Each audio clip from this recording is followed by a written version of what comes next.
जय मसीह सभी को। मैं उम्मीद करता हूँ आप सब प्रभु के अनुग्रह से बहुत अच्छे होंगे। मैं 1.5 से 2 महीने तक वीडियो नहीं डाल पाया, वचन नहीं ला पाया आप लोगों के बीच में।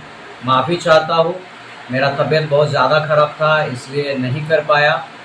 पर अभी मैं परमेश्वर के अनुग्रह से एकदम फिटफाट हूँ, ठीक हूँ, अच्छा हूँ।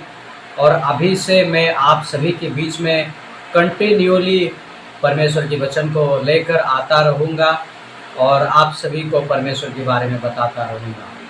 आज जो वचन मैं आप सभी के बीच में लेकर आया हूँ, वो वचन को हम जानने से पहले, वो वचन को हम देखने से पहले कुछ हम जान ले, कुछ और समझ ले, उसके बाद हम वचन की ओर जाएंगे। पहली बात यह है कि आज अगर हम देखें पूरी दुनिया में हर जगह युद्ध छिड़ा हुआ है, हर जगह एक दूसरे के ऊपर चढ़ाई कर रहे हैं, हर जगह हर एक कंट्री में वो लड़ाइयाँ चल रही है।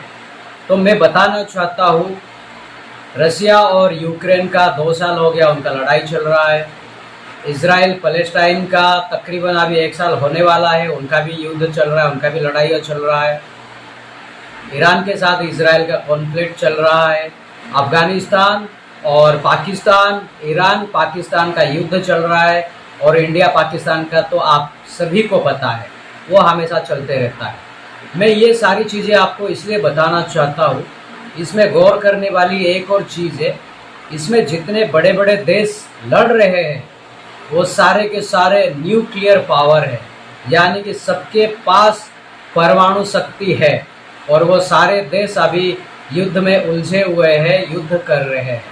और ये सारे देश इतने पावरफुल है, इनकी मिलिट्री बहुत पावरफुल है इनकी। आप सभी ने बाइबल में पढ़ा होगा, जब सदम और अमोरा को नष्ट करने के लिए परमेश्वर ने अपने दूतों को भेजा, उस जगह पर जब उन्होंने आकाश से आग और गंधक बरसाया, उसके बाद सदम और अमोरा नष्ट हो गया। और उसके बाद आज तक वहाँ पर कोई पेड़ और पौधा उग नहीं पाया। आज जो वचन लेकर आया हूँ आप सभी के बीच में, ऐसे ही कुछ रिलेटेड वचन लाया हूँ, क्योंकि हमें ये सारी चीज़ें जानना ज़रूरी है। बाइबल के बारे में, परमेश्वर के बारे में, दुनिया के बारे में भी हमें जानना बहुत ही ज़्यादा ज़रूरी है। तो आज मैं कुछ आप लोगों के बीच में लेकर आया हूँ, वो सब मैं बताना चाहता हूँ। और आप सभी को ये जानना ज़रूरी है कि इस पृथ्वी में न्यूक्लियर कंट्री 9 है टोटल, और सबसे ज़्यादा न्यूक्लियर पावर अगर कोई रखता है वो रसिया रखता है। रसिया के बाद अमेरिका रखता है, उसके बाद चाइना रखता है। ऐसे मेरे साथ लिस्ट है और वो लिस्ट में आप सभी को अभी बताना चाहता हूँ। आप सभी ज़रा ध्यान देना। रसिया के पास न्यूक्लियर 5580 है और यूएस के पास 5044 है।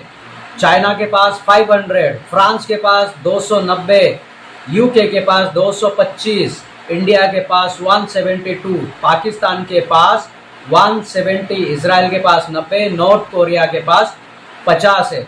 मैं ये आप लोगों को इसलिए बताना चाहता हूँ कि परमेश्वर का वचन कहता है, आज तक ऐसा भयानक समय नहीं आया है, वो आएगा। और वो कैसे आएगा? कहता है जो पहले नहीं हुआ उससे कई गुना ज़्यादा भयानक होगा। और ये तो हो गए आपके न्यूक्लियर किस कंट्री के पास कितना है। अब मैं बताता हूँ सबके पास घातक हथियार। सबसे ज़्यादा डेंजर क्या है? सबसे ज़्यादा डेंजर है फाइटर प्लेन। फाइटर प्लेन है अमेरिका के पास F-16, F-22, F-35, ये सबसे घातक है। और रसिया के पास है सुखोई, मिराज, मिग, रसिया के पास है। और चाइना के पास जो है वो आइडिया नहीं है मुझे। यूके के पास है और फ्रांस के पास राफेल है। इंडिया में हमारा जो बन रहा है, इंडिया में भी मिराज है, सुखोई है, राफेल है। पाकिस्तान के पास F-16 है, इजराइल के पास F-35, F-16 है, F-22 है। ये जो मैं बता रहा हूँ आप सभी को, ये सारी चीज़ें जो है ये बहुत खतरनाक चीज़ है। और ये सब आने वाले समय में इस पृथ्वी पर इतना कहर मचाएगा और इस पृथ्वी को इतना नष्ट करेगा जो आप और हम कभी सोचे भी नहीं होंगे। जिस तरह सदम और अमोरा का हाल हुआ था उससे कई गुना ज़्यादा भयानक और खतरनाक होगा। और जिस तरह हिरोशिमा और नागासाकी जापान में हुआ था, जैसा अमेरिका ने उनके ऊपर एटम बम डाला था और उनका देश पूरा तहस नहस हो गया, पूरा ख़त्म कर दिया था उन्होंने, वैसा ही कुछ होने वाला है। क्योंकि परमेश्वर का वचन हमें विश्वासियों को सबसे पहले ये कहता है कि तुम सबसे पहले तैयार रहो, डरो नहीं। क्योंकि मैं सारी चीज़ें जो शुरुआत से आप सभी को बता रहा हूँ, ये उस अंत की समय की शुरुआत है जो देश देश पर लड़ाई करेगा, चढ़ाई करेगा। बांग्लादेश में देखिए क्या हो रहा है, वहाँ पे भी हिंदुओं को मारा जा रहा है, वहाँ पे भी लड़ाइयाँ हो रही है, पूरे सारे पृथ्वी में लड़ाइयाँ छिड़ी हुई है। तो ये विश्वासियों के लिए एक पैगाम है, एक मैसेज है परमेश्वर का कि तैयार हो जाओ, परमेश्वर का आने का वक्त हो चुका है। और परमेश्वर के आने से पहले ये सारे पैगाम जो दिए जा रहे हैं, देश देश पर लड़ाई करेगा, चढ़ाई करेगा, मारेगा, पीटेगा। अभी ये जो न्यूक्लियर के बारे में मैंने बताया, ये परमाणु बम इतने खतरनाक है, इसको डाल दिया जाए तो जमीन में घास तक नहीं उगते। और समय आएगा जो फाइटर प्लेन है, उस फाइटर प्लेन में इस न्यूक्लियर पावर को एंगेज करके आसमान से बरसाया जाएगा और सारा पृथ्वी तहस नहस हो जाएगा। और ये होगा, डेफिनेटली होगा, क्योंकि हर एक कंट्री, हर एक देश अपने आप को पावरफुल बनाने में तुला हुआ है, अपने आप को हर एक चीज़ों में नई नई टेक्नोलॉजी ढूंढ रहा है। आप अगर देखेंगे मिलिट्री पावर को, हर एक जो कंट्री है, जो बड़े बड़े देश है, वो सारे लोग अपनी मिलिट्री पावर को बड़े से बड़ा टेक्नोलॉजी देके उससे और पावरफुल बना रहे। क्यों बना रहे? क्योंकि समय आने पर युद्ध छिड़ेगा और वो न्यूक्लियर वॉर होगा और वो न्यूक्लियर वॉर में सारा पृथ्वी खत्म हो सकता है। और वो मैं आप सभी को परमेश्वर की वचन पवित्र बाइबल से पढ़कर सुनाऊंगा और आप सब उसे सुनना और आप मुझे कमेंट करके बताना कि क्या आप उस समय के लिए तैयार है जो परमेश्वर हमें कहता है कि मैं आने वाला हूँ इस पृथ्वी में तुम्हें लेने के लिए।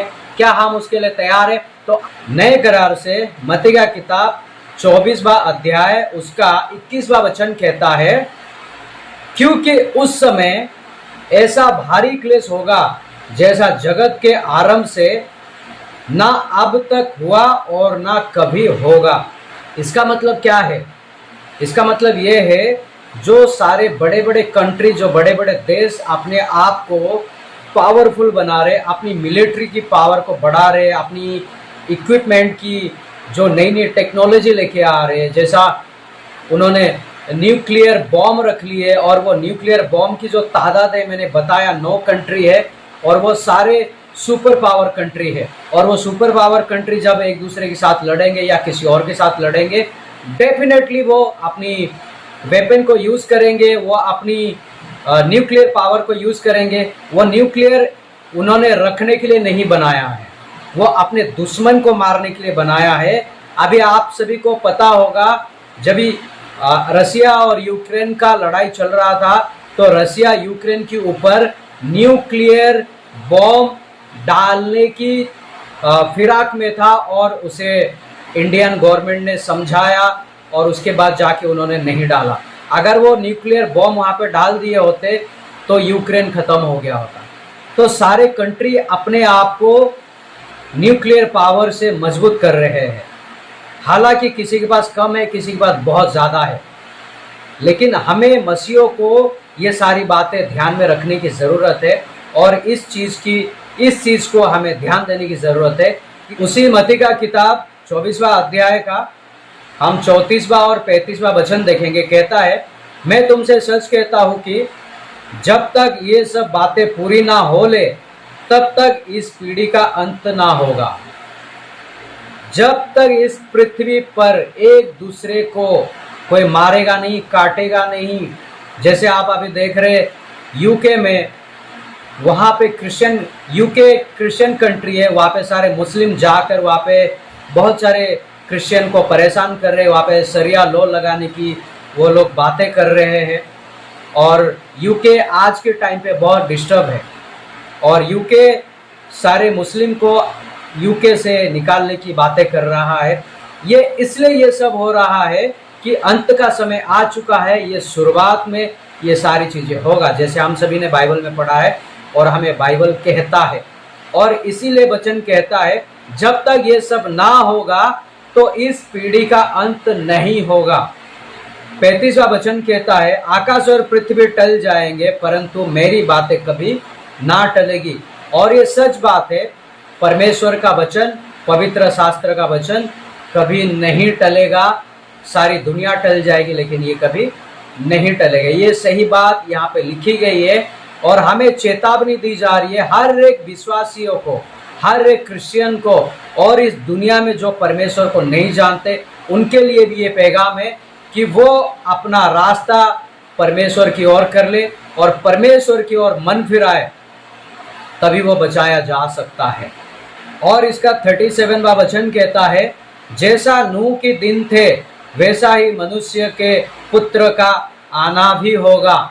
जैसे नूह के समय में जब तक नूह ने जहाज नहीं बनाया तब तक सब शादियां कर रहे थे, खा रहे थे, पी रहे थे, पार्टियां कर रहे थे, मौज मस्ती कर रहे थे। लेकिन जब नूह का जहाज बनकर कंप्लीट हो गया उसके बाद परमेश्वर ने इस पृथ्वी पर जल बरसाए और पूरे पृथ्वी को उन्होंने खत्म कर दिया, सिवाय नूह के परिवार को छोड़कर और उस जहाज में जो जानवर थे, पंछियां थे, उनको छोड़कर बाकी सब उन्होंने खत्म कर दिया। लेकिन अब जो होगा, जिस तरह मैंने 21वां वचन में पढ़ा था, भयानक होगा। आसमान से न्यूक्लियर बॉम्ब की बारिश होगी और जिस इलाके में पड़ेगा, जिस इलाके में वो गिरने वाला है, जिस इलाके में वो गिरेगा, वो इलाका हमेशा हमेशा के लिए खत्म हो जाएगा और वहाँ पे ना पेड़ पौधे उगेंगे, ना वहाँ पर घास तक उगेगा। इसीलिए आज ये वचन, कई दिनों से परमेश्वर इस वचन को मेरे मन में डाले थे कि इस वचन को लेकर मुझे आप सभी को एक मैसेज देना था, आप सभी को एक संदेश देना था। क्योंकि मेरा तबीयत खराब था इसलिए मैं वीडियोस नहीं बना पा रहा था, लेकिन अब मैं एकदम परमेश्वर की आशीष, उसकी कृपा से फिट एंड फाइन हूँ। तो इसलिए आज ये वचन के जरिए से इस वीडियो की मैं शुरुआत करना चाहता था और परमेश्वर ने अगुवाई भी की है मुझे इस वचन को आपके बीच में पहुंचाने के लिए।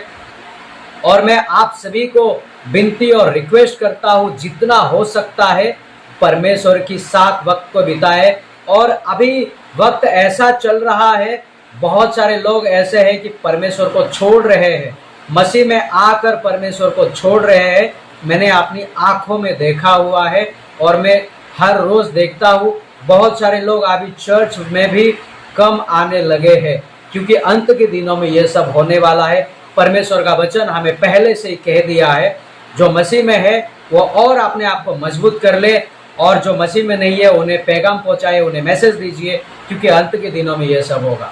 और मैं अपना काम कर रहा हूँ परमेश्वर की आशीष से ये पैगाम पहुंचाने का, और आप सभी भी अपना पैगाम लोगों के बीच में पहुंचाइए ताकि हर एक आत्मा बचना जरूरी है। जिस तरह परमेश्वर ने हमें बचाया है उसी तरह और भी बचे, ये हम चाहते हैं।